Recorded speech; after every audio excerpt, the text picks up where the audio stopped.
Glassdoor, and HireVue.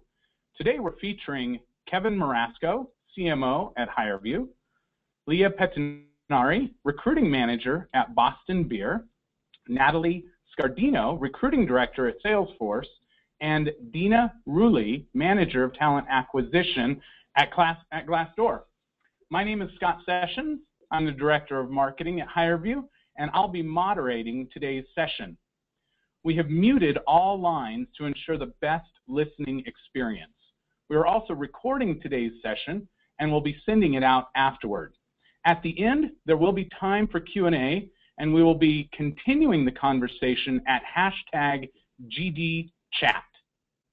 If you have a question during the session, please feel free to type it into the question panel on your screen. It will only be visible to the panelists and me. With that, let's have each of our panelists tell what they do and what they're passionate about. Let's start with Kevin, and then follow him we'll have Leah, then Natalie, and round it out with Dina. Kevin, tell us a little about yourself. Hey, Scott. Thanks for having us. Super excited to be on. I am the CMO at HireVue, and for those of you who don't know HireVue, we provide a digital recruiting platform that helps companies make more effective hiring decisions much faster, and super excited to be in a phase of high growth. We're doing a lot of sales hiring and really hiring across the board. So one of our challenges is finding great talent quickly that's the right fit for the business and moving it in. And I'm really passionate about both the topics of recruiting and sales and marketing.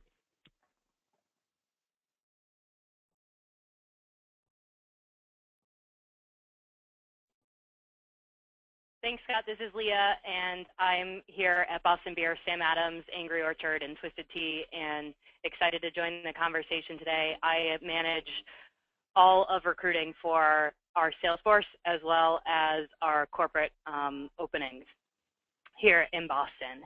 And I would be remiss if I didn't say we're passionate about beer, so that's definitely one thing. But I think relative to what we'll be talking about today, it's how do you continue to raise the bar, particularly as it relates to sales hires, and go above and beyond on the quality that you're bringing in consistently. Great, Hi thanks. there. Natalie. Hi, it's Natalie Scardino. I'm the Director of Sales Recruiting for the Americas at Salesforce. Really pleased to be part of this session. Thanks for having me. I am really interested in bringing in, sales talent that have a diverse perspective, and I know that we're going to talk a little bit today about, our outreach strategy and how we bring in folks that have a diverse mind share. So excited to get going on that. And then I think you asked, tell us something that you're passionate about outside of sales. I would say that I'm known to be a bit of a karaoke junkie. So there you have it. Terrific. Can't wait to witness that, Natalie. Dina, round us out. Thanks, Scott. I'm Dina Rulli, and I manage the sales recruiting function at Glassdoor. And I'm very passionate in terms of bringing on, we're going to be sort of expanding globally this year at Glassdoor. So really excited about doubling our sales force and starting to get international. And then in addition to that, just passionate about bringing transparency to the recruiting process and really sort of our mission at Glassdoor in terms of aligning folks with their dream jobs and helping them find jobs that they love. And in my sort of free time, I love food and cooking and eating really good food. So that is really my kind of personal passion as well. Well, terrific. So glad to have each of you participating with us today. I want to start off today with a question for each of you, and then we'll get more specific. So today we're talking about always be closing. It's a famous title and phrase within the sales community that if they're not closing, they may as well go find another career. But as it relates to the HR community, and like we talked about in our title, recruit, ramp, retain, Dina, what does always be closing mean to you in your role as it benefits Glassdoor? And then we'll go through each of you and talk about that as it pertains to your roles as well. Dina? Yeah, definitely. So for me, always be closing throughout my kind of recruiting career has been to, one, officially kind of as you're speaking with candidates and also working with managers, it's a matter of understanding really specifically what motivates the hiring team, but also the individual candidates that you're speaking with, and also sort of the corporate goals. So for me, kind of always be closing is as you move through that recruiting cycle, it's constantly aligning all of those specifications and motivators so that you are continuing to close those candidates and filling the jobs that are necessary for the organization so they ultimately can be winning. And then kind of bringing it around full circle to where when you do get to final offers, there isn't as many sort of question marks around what is motivating and the candidates. And so that when it does come time to close and extend those offers, you actually are making fills and not getting sort of rejections, and then ultimately not hitting the goals of the organization and the team, and potentially then also missing on business goals. All right, thank you. Natalie, what's your view on always be closing as it relates to your role? So in my role, I have a incredibly strong team of recruiters that are looking to bring into Salesforce the best sales talent out there. And I think, when I think about always be closing, it's really about the relationships that we are building with the market.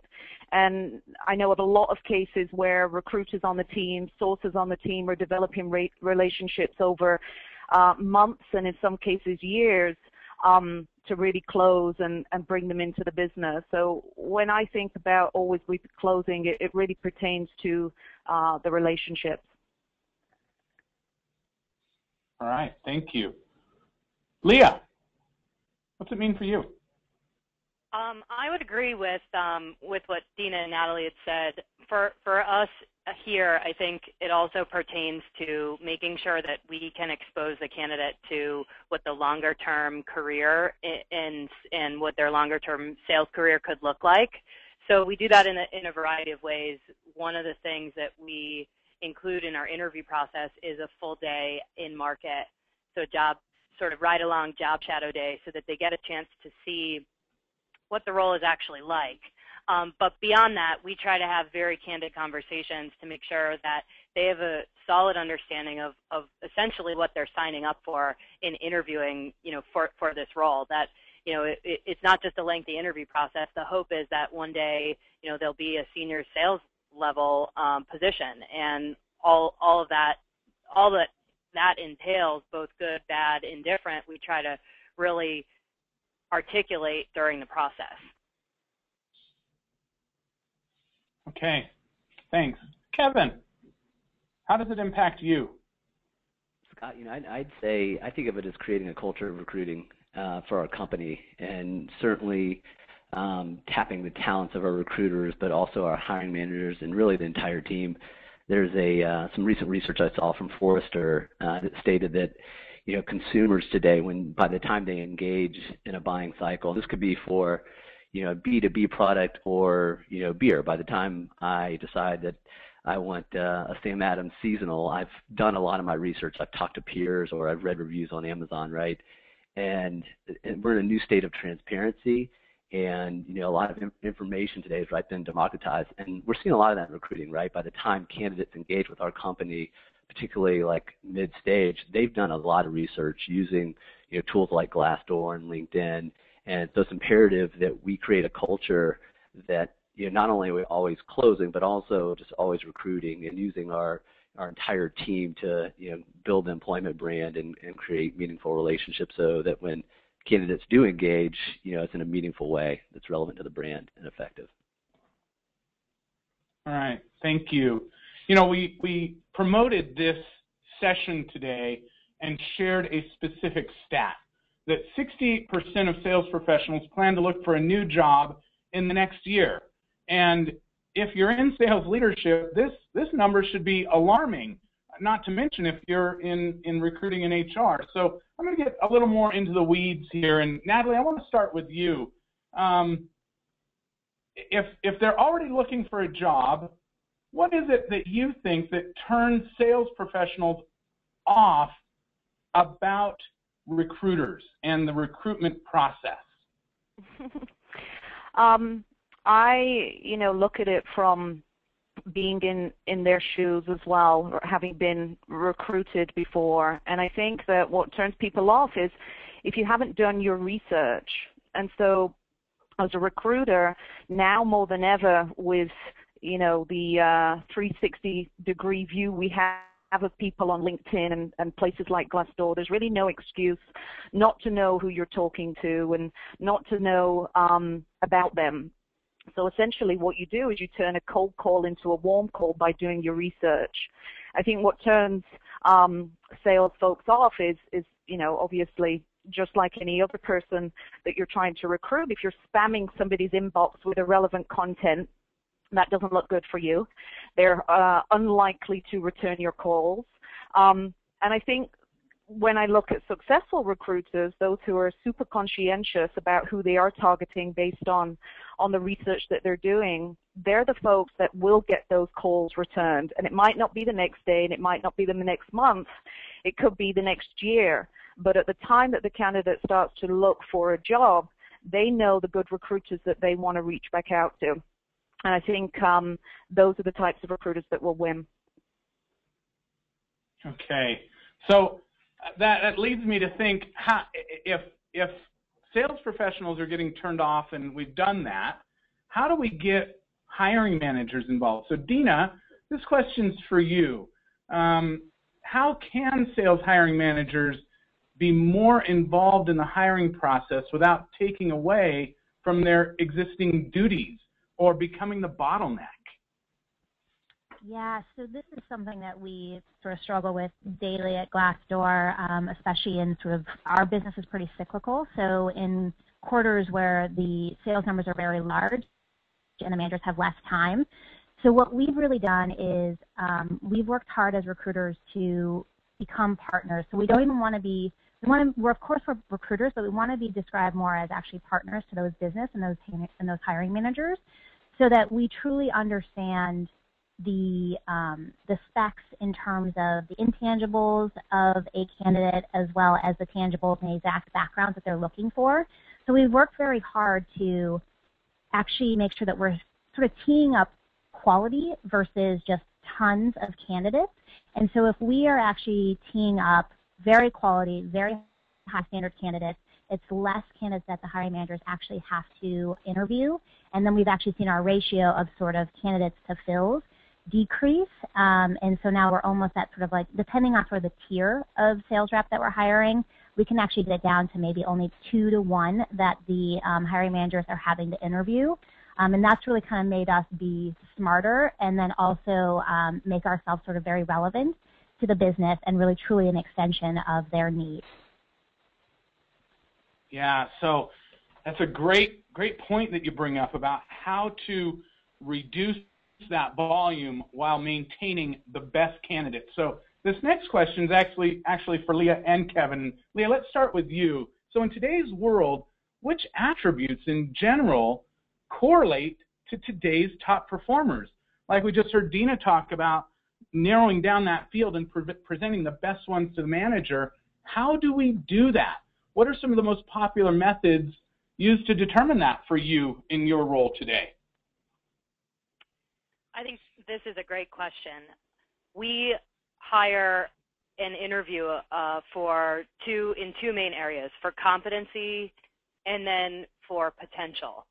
And I'd say that in the past, now close to 8 years of hiring salespeople, I would say that potential is really where we find those attributes. And what I mean by potential, and it might mean something different depending on the organization that you're in, but the potential piece that we look for is really kind of those intangibles. So someone's level of competitiveness or their level of assertiveness, or to put another way, maybe just it's simply their work ethic, how they approach their day-to-day tasks, their energy, their enthusiasm.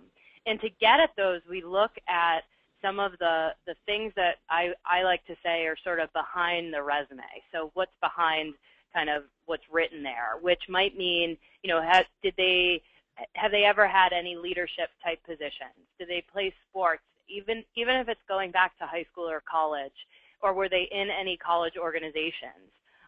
Have they shown that they prefer to be active in groups of larger people versus maybe a more introspective role working on their own? And it becomes then, the dialogue then becomes, what is the person capable of doing based on some of the things that come naturally to them? And again, we also hire for competency. So in that respect, that would be your standard behavioral questions that are asked during an interview. But for me, I would say 9 times out of 10, it's going back to some of those raw traits that can convert to whatever type of sales role that you have. For us, it's 100% outside sales, on the go, 10 to 15 account calls per day. So we know we need somebody who is going to be motivated by variety, high pace, fast energy, things like that. And usually it creates for a much more comfortable interview because the candidate then is able to talk about things that are really true to them. Terrific. So Kevin, continuing with you, what's your take on attributes and some of the methods to identify them, to engage with them? Yeah, Scott, I think the only thing I'd echo is, some of the attributes we found not to be effective are a lot of the attributes and things you find on a resume or profile. And obviously it varies from position to position, role to role, but, in today's world, things are moving so quickly that a lot of the things you see on a resume, experience type things don't tend to correlate as strongly to high performances. The intangibles and things that you find through interaction, a lot of things Leah mentioned, like motivation, attitude, level of engagement and energy, ability to learn. A couple of studies and books that I think are really interesting that have studied this topic.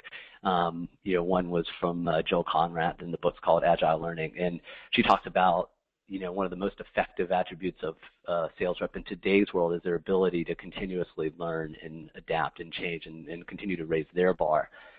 Right, new products, new markets, new technologies, things are just changing so quickly that it's imperative that sales reps are able to learn quickly and self-educate in many situations. And the second study and book that I thought was really interesting is Sean Akers, who studied happiness, and he's found, hey, it's not these traditional attributes that we tend to hire sales reps off of, but it's actually things like optimism, because we found that happiness inspires productivity, and productivity helps drive sales performance. So I think it's kind of interesting that a lot of the traditional things that we've found successful in sales reps are, we're starting to question that and look at more of the intangibles.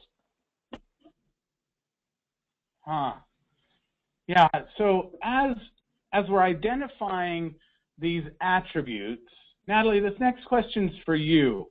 How are the reps integrated more into the candidate outreach process? I mean, we all know that there's multiple different types and ways of recruiting, but oftentimes internal referrals can perform best. How do we go about that? How do we engage our existing reps to engage with potential candidates, recruits? I think that's a really great question, and definitely something that we're focused on right now, given the landscape of the talent market, which is in many cases passive, right? And so we're engaging more with our hiring managers who are now taking time out to send that email or make that call to a candidate that we've been pursuing for some time. We also now have candidates who are maybe a little bit more passive than others come in and sit with some of our best performing AEs and sort of do a half a day of shadowing so they can integrate with the business a lot more and understand. What's been great is that our hiring managers really get it, and they know that even though the time it takes to do these interviews and the time that they have to put in to make these hires happen ultimately helps them in the long term in securing their sales revenue. So we don't get a lot of resistance. Our hiring managers absolutely know that this is a partnership and are very happy to make those calls and to partner with the recruiting and sourcing teams to bring in the best talent. Okay, so let's continue that idea. You talked about impact of time. Dina, have you seen meetups work, and is the cost worth the time? Is there a good ROI on that? Yeah, so good question. And we've sort of tested a few different things out in terms of sort of meetups, or what we've really used, especially specifically with sales hiring, is happy hours, since sales folks are social beings, and so getting them out into sort of their natural element has been very successful for us. So we've tested a couple different ways. One has been where we will do events that are most of the time invite only from employees, so kind of going back to getting the reps involved. We do open it up to broader candidates as well and applicants, but we found that when it's sort of to some degree invited by referrals, those candidates do tend to be better quality. So we've done things at venues within sort of the city, and then we've also discussed having folks come out to the office as well and kind of see sort of the culture and the building and really helping them to be able to kind of feel what it is like to be at Glassdoor. As you can probably imagine, hosting these events at a bar or a restaurant is a bit more expensive, so we've probably had them be around about $5,000 to host an event like that, and we'll hire anywhere from, we've certainly had some less than successful ones where maybe we're only hiring a couple folks, but we've also had some more successful ones where we're hiring, say, 5 or 6. So that's not, to us, potentially kind of breaking that down to maybe $1,000 a hire is not a bad sort of cost per hire. And then doing them internally at our own office really kind of reduces things significantly and can bring it down to probably even just about $1,500, so not a huge spend. Okay, thank you. So I'm going to take a moment here and ask our audience, do you agree with what's been talked about so far? We want to hear from you. We've got some good discussions happening at our hashtag GD chat. Come join us there and share your thoughts and your questions, and we'll get to as many as we can. So we've been focusing here at the first part about recruiting. Let's transition and talk about, we've identified our next hires, and we've moved forward, and now we want to get them ramped up as quickly as possible. So Natalie, I'm gonna go to you on this one. So typically a new sales rep can take on average 6 to 12 months to ramp. How have you been able to, or what are your recommendations on reducing that time, accelerating that ramp so that rep can be closing as soon as possible and driving dollars to the bottom line? It's a great question, and it's something that is obviously near and dear to our hearts as we are ramping new sales folks into the organization. But I think there's a couple of points to look at. One is the alignment between 4 key areas, so executive leadership, sales managers, sales enablement, and onboarding. And at Salesforce, we're very fortunate that our reps have those key features, and we have a huge onboarding practice. I think the other piece when we're looking at ramp time and accelerating it is making sure that first-line managers are focused on coaching and making sure that there is a consistent cadence of bite-sized, instructor-led training, and a library of just-in-time content which comes from peer-to-peer best practices. We use internally Chatter, which really has helped support that acceleration because sales reps can get a 360-degree view of the organization. They can quickly reach out to pricing, to marketing, to legal, and that has ramped folks a lot quicker than normal. Okay. Dina, are you able to determine the value of a great onboarding program? So we talked about ramp time that Natalie talked about. But what about the value of an onboarding program? How do you guys do it, and what are your recommendations for best practices to drive highest ROI? Sure. So at Glassdoor, we're very kind of metrics and data driven. So this is something that we have spent a lot of time sort of analyzing this year. So our onboarding program is to some degree relatively new. We rolled it out, sort of created it and rolled it out in 2013, and then have really refined it a lot in 2014. And what we've seen is that we've actually been able to cut the ramp in half from 2013. So, for example, it took a new hire about 12 months to ramp in 2013. Coming into January of this year, we cut that to 9 months, and now we're actually at a cadence of having new reps ramped by 6 months. So that's been significant for us in just sort of one calendar year, cutting that by 50%. So that's been huge. Another big thing that we've seen from our onboarding program is that new hires have all consistently and collectively performed at over 100% to quota for every quarter. So that has been a very tangible ROI that we can measure. And then I think a big piece that should also be sort of mentioned here is that our adoption rates, we've rolled out some new sort of sales methodologies, and we have consistent training every other week. So it's not that we just roll out sales training when they first come on board, but we actually do these continuous reinforcements every other week. And with that, we've seen about a 93% adoption rate because it's always sort of front of mind. So we've had great success and sort of hoping that roll well. That's amazing. So training has a huge impact.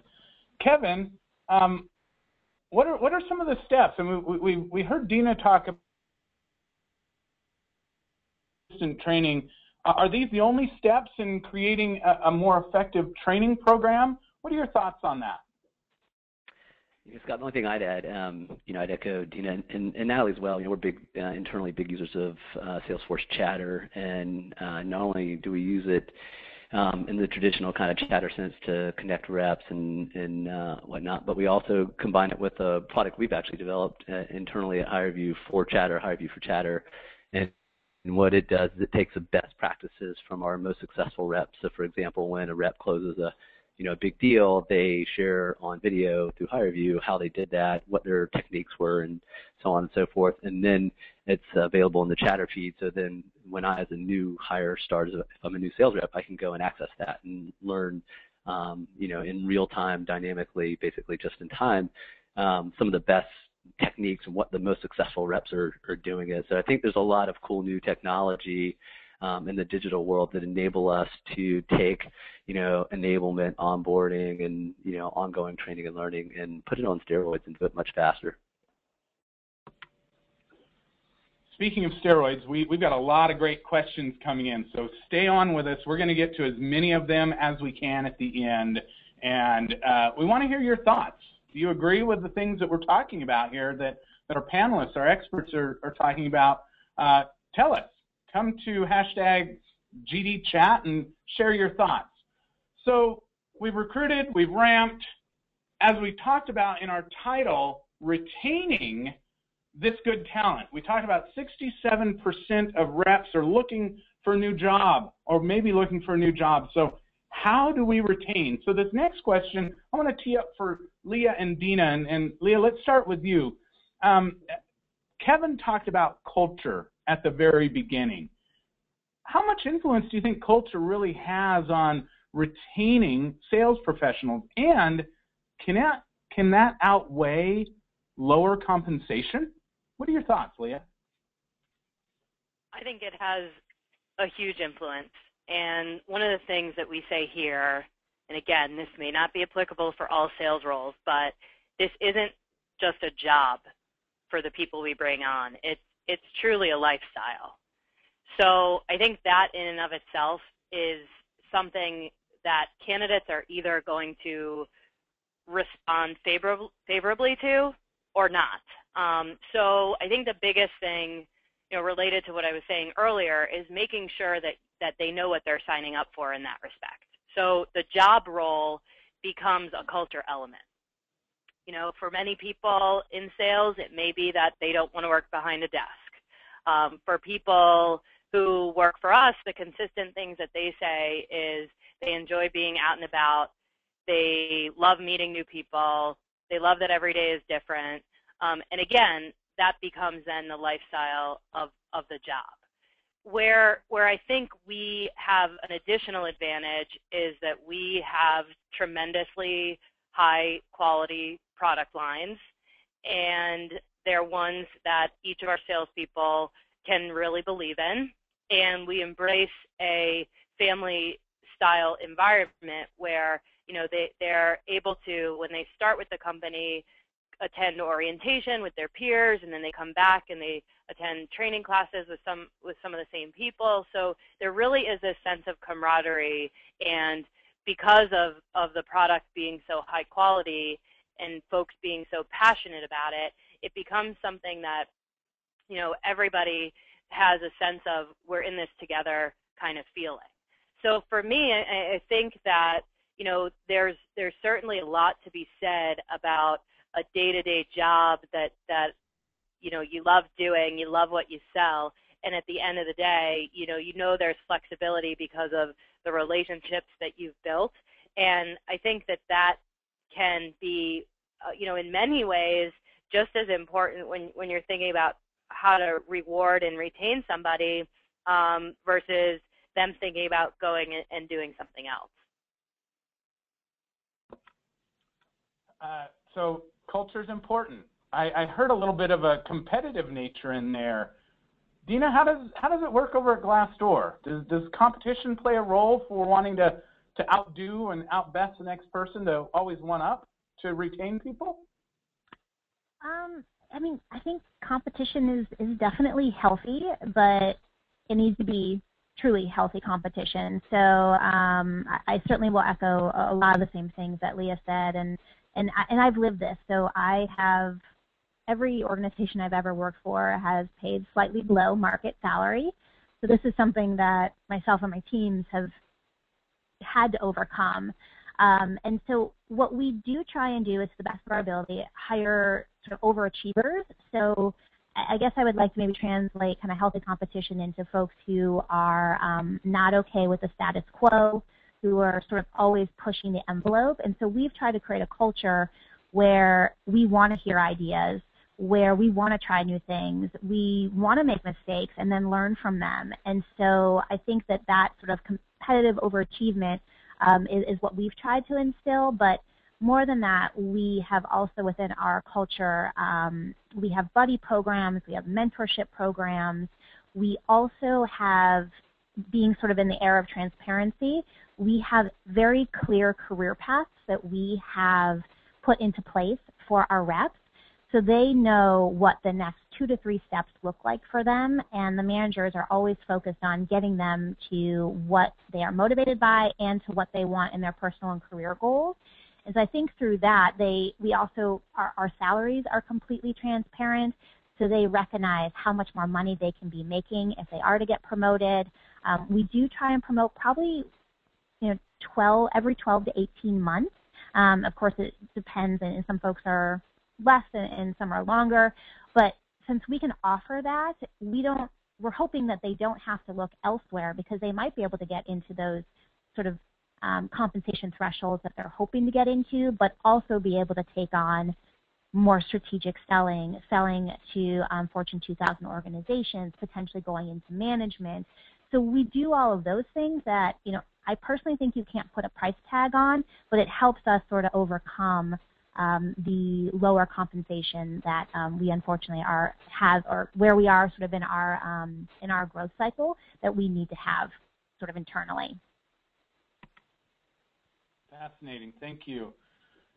So are organizations at risk of complacency, of, I'll never be as good as the top salesperson? So Kevin, how do organizations replicate top performance? and not end up replicating mediocre performance? I mean, it's all about the ramp, the retain, and maximizing that rep's capability. How can a company best go about that? Yeah, it's a great question because, I mean, I found it quite surprising that most sales reps, 52% last year, did not hit their quota, according to CSO Insights.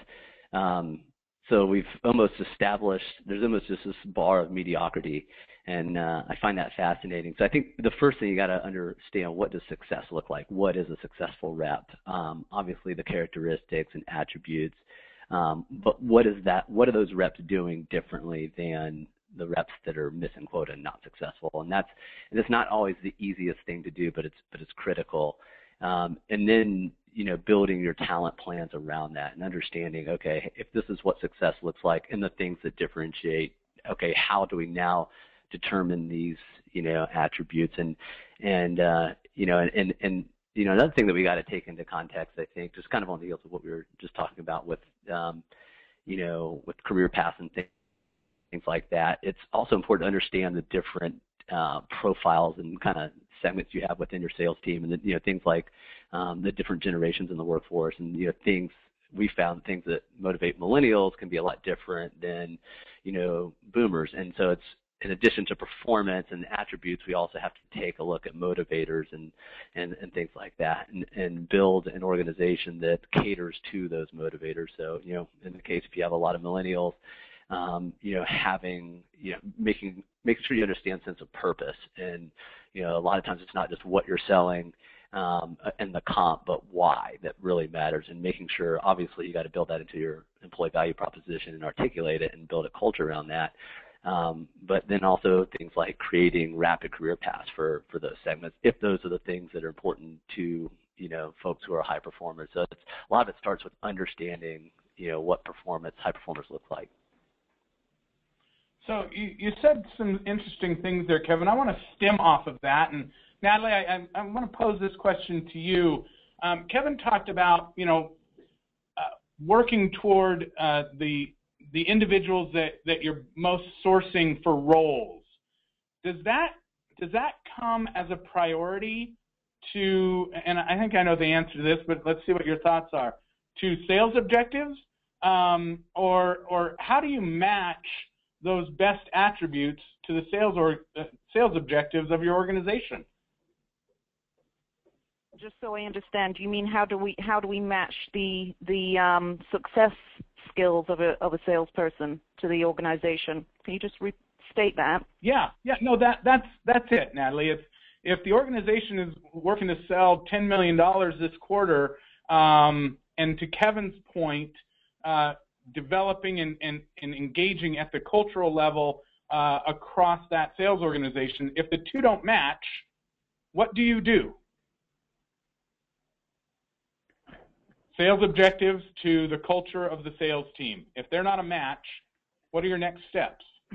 I think you're pretty stuck if there's not a match, and I think it goes back to what some of the other folks said before, which is looking at the culture of your organization. And when you bring folks into your organization, as well as assessing those competencies, you're going to have to really understand if there is a culture fit. What are the values the candidate is looking for? Are they represented in your company? What are the principles that they withhold? Are they also represented in your company? And I think that up front, in order to mitigate that mismatch that you're referencing, you need to be able to have conversations that say, hey, what is important to you? And also be able to speak well about your own values, your own vision, the methods, the obstacles, and the metrics by which you are measured in your own company. So I appreciate you being very upfront there about you're stuck. So it really says you better figure out early on who you need to hire and then target those people and work to recruit, ramp, and retain those as quickly as possible. Or you'll be, how do you say it, Natalie? Stuck, right? That is a very good Northern accent. I have not heard that for at least 3 years. Somebody do it so well. It's the stuck as in S-T-O-O-K. Well, we have a lot of comments and a lot of questions that have come in. I'm gonna start with some of those, and they may be a general question for all panelists, or they may be somewhat targeted.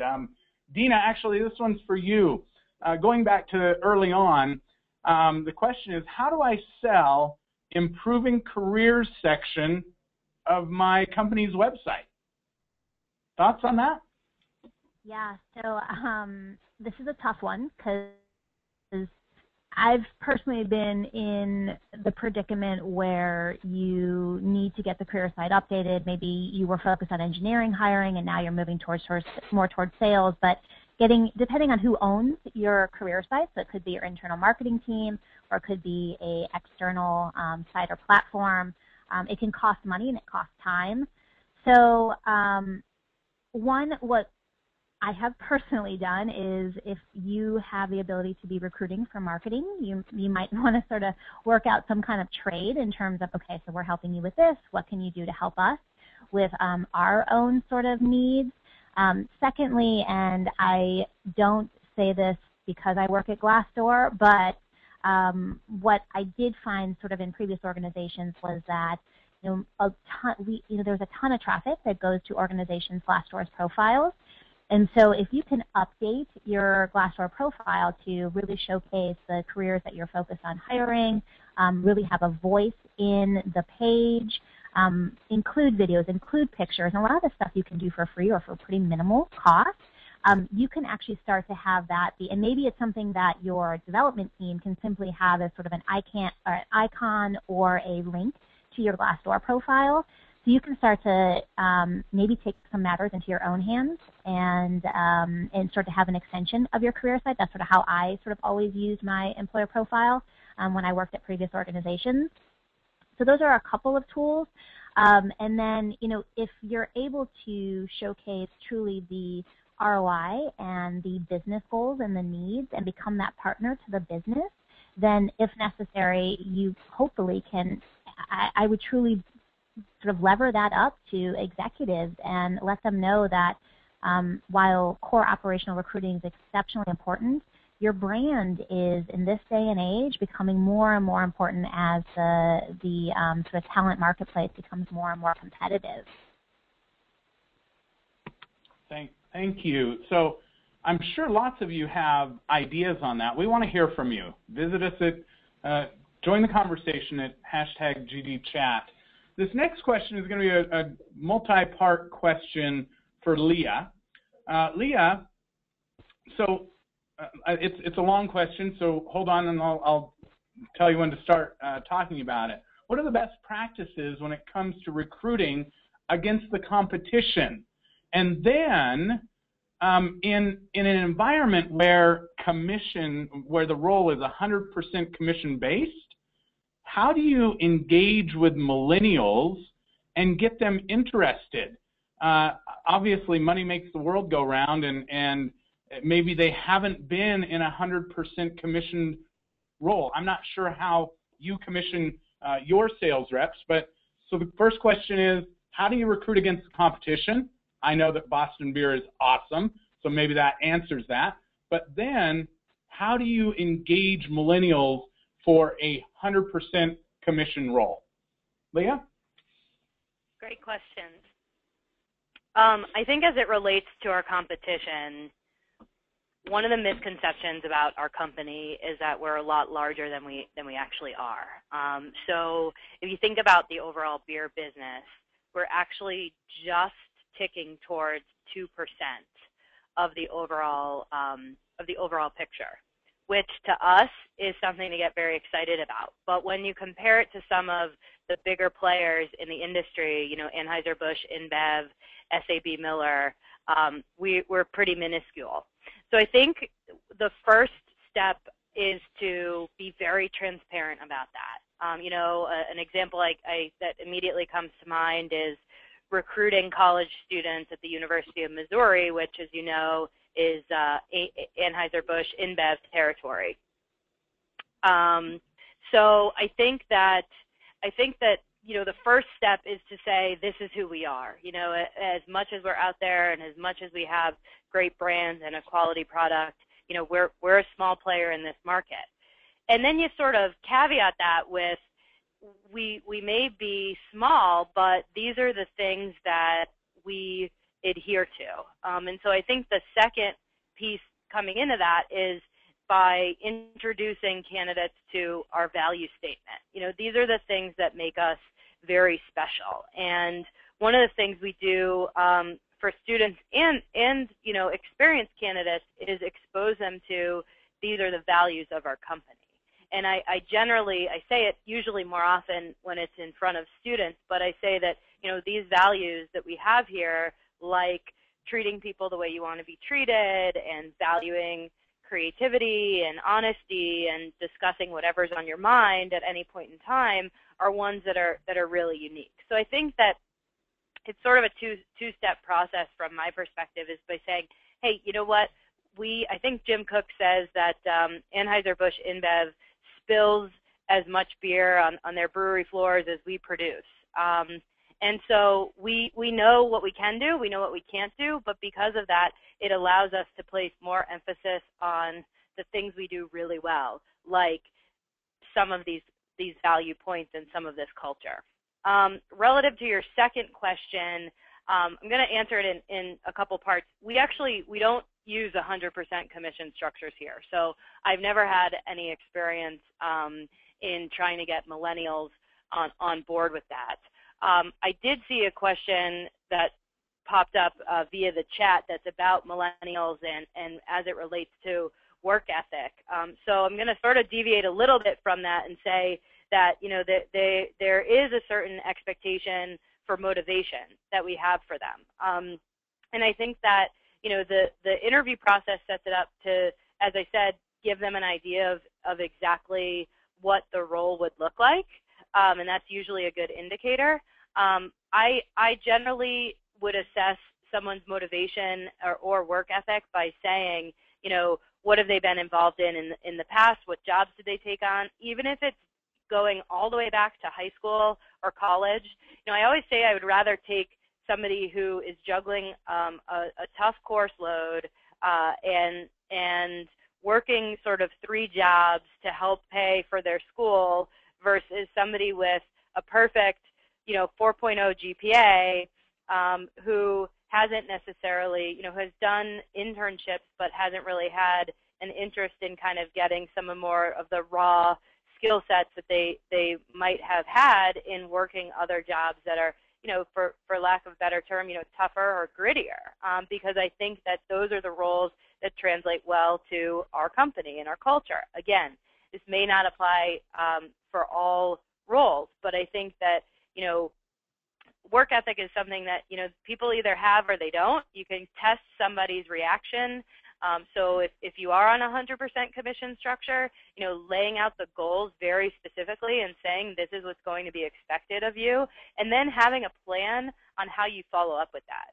Because if you can't hold anyone accountable, how are they not only going to be measured, but how are they going to know that they're not maybe doing what needs to get done, whether it be for a certain quota or whether a certain time of the year or whatnot. I think that the difficulty in the millennials piece is that they want to hear how they're doing all the time.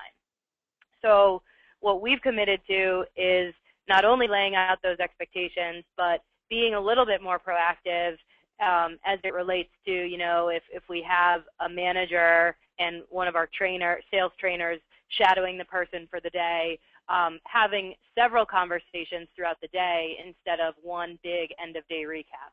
For example, hey, it's mid-morning, I watched you go through these 2 or 3 account calls, here's what I noticed. Okay, yep, we've done some more account calls, now it's lunchtime, here's what I'm noticing, or you really took the feedback well from this morning into the afternoon. So I would say, I know I've kind of diverted from the original question, but it's a combination of making sure that they know what they're signing up for, that you work very closely with them on these are the expectations, and then give them the feedback that they need. But before they're even hired, you have to look for just, that glimmer of work ethic, and that they understand that sometimes they're going to be required to, as we say here, run through wall. And we want that energy and excitement and enthusiasm. When we say jump, they say how high. Terrific. So we want to hear from you, our listeners. What do you do in that situation? Share your thoughts at #GDChat about what you do on a 100% commission basis and what you've done. Share your thoughts with the community and help us out there. Natalie, this next question's for you. It's also a two-part question. Comes from the field. First, how do you get reps involved in the hiring process without the rep feeling threatened that this person's going to take their job or steal their commissions? And then the second part of that is, do you have any recommendations for getting those reps involved and bypassing any pushback? Because again, like we talked about, referrals is a great method for finding the next best people. What are your thoughts? That's a good question. How do you get reps involved? I would say, to your point about and making them not feel like we're stealing their commission. I mean, I've never come across a rep coming back to say that that's why they might not get involved. I think how we get reps involved is creating an overall culture that really shows the benefits of hiring talent. And again, I talked earlier about now more than ever, the market is more passive and people have choices. Especially in our industry, you look 5-10 years ago, there were a handful of SaaS companies, and then today you've got over 5,000 SaaS companies. So candidates have a choice. And we recently at Salesforce, we took to our sales organization an analysis that we did over the last couple of quarters to show about 60% of our candidate pool were passive, not actively looking for a position. And just sharing that with them, the reps became more involved because they understood that they needed to help us sell, and reps being competitive, they want to win. And so as a team, as a unified team, the recruiting organization, HR organization are working very closely with the business to make sure that we are winning the war on talent. And they understand, the benefits when we talk about how do we encourage the job shadowing that I referenced earlier. How do we ask for reps, particularly the A players, to take time out of their day to help us with the job shadowing? And again, it's a adult conversation that we talk about the landscape of the market and that we need their help with it. And so far, it's been incredibly successful. But I think you have to have some supporting data that shows the type of market that we're dealing in as far as hiring. I know a lot of people were pretty surprised to see just how passive the talent market was. Terrific. We live in a world and a day of big data. That's the big buzzword these days. #big data. You'll go find tons of discussions on that.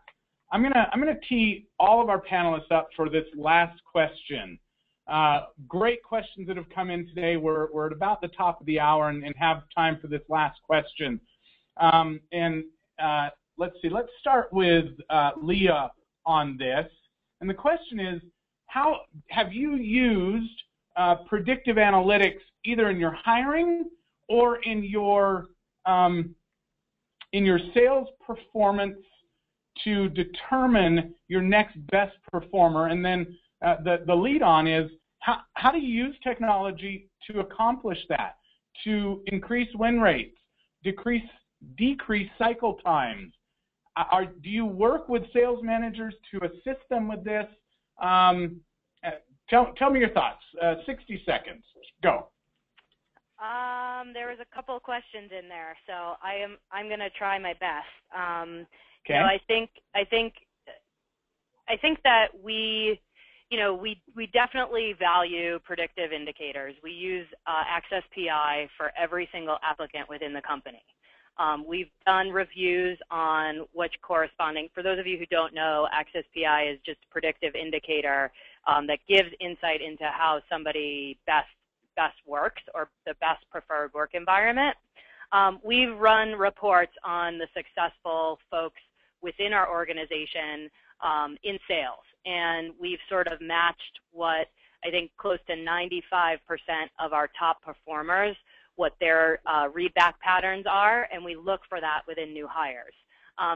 This may not only be applicable for sales, but we use it for other positions within the company. What I can tell you is that it is very tough for a candidate to make it past our initial screening without corresponding to the pattern that we're looking for. Now, we use it as a predictor. We tell people there's no wrong or right, but it's something that is usually dead on from the initial phone screen. With regards to the technology piece, we're able to use HireVue as a gateway screen for mostly our entry-level sales to see if the video responses correlate to the PI pattern. And then finally, another thing that we do as a major predictor is we use case studies for every final sales interview. So regardless of the level, they get a scenario that basically states, hey, you're the new Boston Beer, whichever position that they're interviewing for, here's the scenario. The first 15 minutes of your final interview is going to be the actual mock sales call. And those have proven to be very, very effective. We measure them, we measure their performance there based on things that we actually use to evaluate our current sales reps in. So it tends to be really true to life and give a good indicator of how they would perform. It's a little more than 60 seconds, but I think I captured most of what you asked. No, that was fantastic. Thank you. You're Natalie, what technology are you guys using? I mean, I know you're based in technology, but what about predictive analytics to reduce sales cycles and improve top ROI opportunities? So I wish our analytics head was on the phone right now, because we're very, very fortunate in recruiting to have a dedicated analytics team that go through all sorts of algorithms to capture quality of hire data.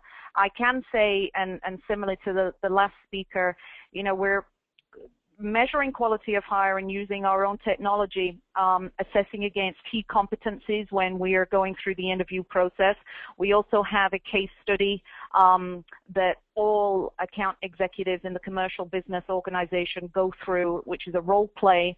And we are now just starting to track that data where we're measuring them against these key competencies, and a year later, we're able to then go back to these competencies and say, here's our top 100 AEs, and here's where they ranked when they came into the business. And I think that is really where we are as far as quality of hire right now. Fantastic. Thank you. Dina, what are your thoughts? Yeah, I mean, I hate to say that we do pretty much exactly the same things as Leah and Natalie, but we do. So we're a relatively new recruiting team. So we really only had recruiters that started probably earlier this year. So a lot of this is what we are kind of pulling together. But we do a couple of same things as Leah mentioned. So for example, we use a tool, sort of an assessment tool during the interview process that looks at personality fit, but also sort of cognitive assessment as well. Because we're not only looking for, of course, we want to make sure they're a culture fit, and are they introvert, extrovert, how do they deal in high stress situations.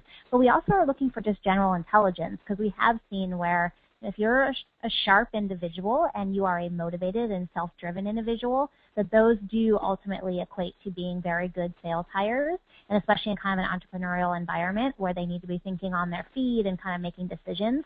We do want to find folks with those types of sort of like personality skills. So that's one piece that we do. We also do the mock sales pitch. So that is a big piece of our interview process. And one, because we're looking to see how they do discovery, how they deal with objections, We want to see, we have a very specific sales methodology that we train on, so we make sure to sort of throw those types of curveballs at them, sort of real-life situations, and see how they kind of react to it. So those are the things that we're doing, and then even further than that, we're trying to really add sort of what our sales ops team does for our sales team. We are trying to bring those analytics to our sales recruiting. So, for example, how many candidates does a recruiter need to screen to ultimately get to an enterprise hire versus maybe, say, a mid-market or SMB hire or even a manager hire? So as we go into sort of increased hiring in 2015, we can actually start to reverse engineer into our goals based off the activity that we have seen be successful. So we're at very early stages of this, but these are some of the analytics that we are trying to put into place now to make us be a more successful team. Wow, these are some terrific practices we're hearing here today. Kevin, we're at the top of the hour. I want to give you the last word. What are the risks of leveraging new technologies versus the opportunity costs of remaining in the same situation that you're in? So take 90 seconds if you can before we close out. I'm a little bit biased, candidly, but I think the greatest risk is complacency in today's world. I think new technology in the digital era is just upending the way we used to do a lot of things, from the most basic to sophisticated. So I think the greatest risk is you're not at least exploring. It doesn't mean you need to do everything right. I mean, the biggest challenge that we found is change, right? Just in resistance to the change, and it could be something as simple as text messaging when think about the first time you did that, to using an iPad or video or tablet for sales, engaging, connecting with customers. And but I think it's important that you always be on the lookout and considerate of new technology that can improve things, and not just technology for technology's sake or for innovation's sake, but looking for ways that will drive business value in increasing productivity, sales, revenue growth. And there's a lot of, certainly a lot of sales recruiting tools that do that, like we've just been talking about, things like predictive analytics, et cetera, as well as tools that help, ramp and accelerate team productivity in the digital world. So a lot of things, for example, that we're playing with are, aside from like the ride-alongs and role plays, using video to do that on demand, so that we're not taking the team out of the field, letting them use video, and then all the valuable information that comes from video, like level of engagement, distress, and things like that. So a lot of cool stuff out there, and I really encourage folks to check it out, but not just for technology's sake, but you have to identify what will actually move the needle for your business. Well, I want to thank Glassdoor for hosting this session today on Always Be Closing. And a big thank you to my panelists, Dina with Glassdoor, Natalie at Salesforce, Leah at Boston Beer, and Kevin at HireVue. Please join us. The conversation is going to continue at #GDChat. And also, I encourage you to follow each of our panelists. Their handles are listed here on the screen, and Leah, we're going to have to work to get you a Twitter handle so people can follow you as well and engage with you later on. But I encourage you to engage with our panelists. They've got a lot to share. There's a lot of great conversation going on out there around this topic of recruiting, ramping, and retaining the best talent. I hope you found this session useful today. Like I said at the beginning, we've recorded it. We will be sending it out as a follow-up, and we encourage you to share it with those who you think will benefit from this and weren't able to participate today. So thank you for joining us today. Have a great day.